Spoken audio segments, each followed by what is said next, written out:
My name is Grant Smith and I'm running to be the next state representative for District 77. Back in 2020, with the death of George Floyd, it really opened my eyes to see the corruption not just in our country but our state as well. And that's what motivated me to get to the polls to vote for better, because we absolutely deserve better than our current representatives in Arkansas. In 2020, Arkansas had the lowest voter turnout in the nation. In 2022, for the governor's election, only 51% of our state actually went out and voted, while we had 44% of our state reps run unopposed and 40% of our state senators had no opponent as well.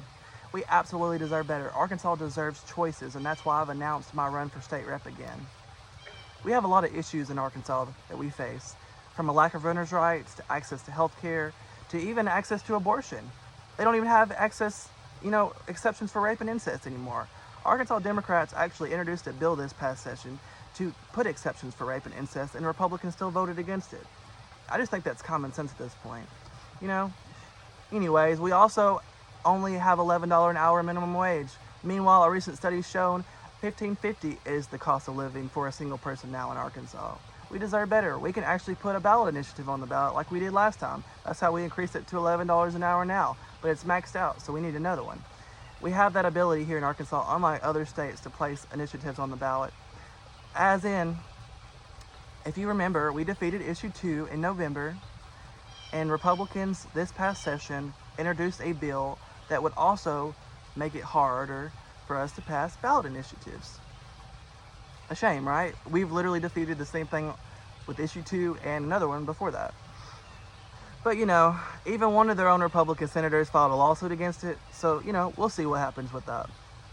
Also, the LEARNS Act passed recently, attacking our rural schools. Unfortunately, Marvell Lane School District has already been overturned to the state, but a lawsuit has been placed against that, as well as Decatur School District announced that it would be losing its football and baseball team potentially because of the LEARNS Act. We're going to see what happens with these lawsuits, but as of now, a Pulaski County judge has halted the LEARNS Act until the lawsuits continue.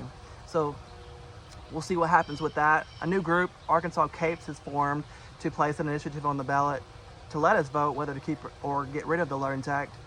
So we'll see where that one goes as well. See, there's so much hope for Arkansas and these different things. Also, we deserve representation in Arkansas. Arkansas only has one openly LGBTQ person in the whole state legislature right now. We've never elected an openly gay man, so I'll have to be the first. Arkansas also passed a over $400 million legislative package this session to expand the prison system in Arkansas. We have the fourth highest incarceration rate in the United States right now. That is not the solution here. We don't need more beds.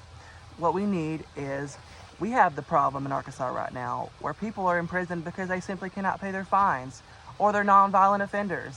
One of the things that we can do is legalize marijuana, decriminalize and expunge previous marijuana-related offenses. Even Missouri just did it back in November. We can do it here. We have that ability still to place an initiative on the ballot to do that. There's a lot of hope for Arkansas, and I hope to be one of those people that can bring your voice to the table. We deserve people who are actually going to represent us. I've traveled the state for the past few years, helping different campaigns, listening to constituents, and the thing people want right now is not people that are going to focus on culture wars. They want people that are actually going to solve the problems that we face today. When I'm elected, I will hold town halls. I am very active on social media, and I will continue to be, and I will also be responsive to messages from constituents. I also don't believe in taking corporate PAC money or lobbyist money, and I did not accept a dime from them this past election.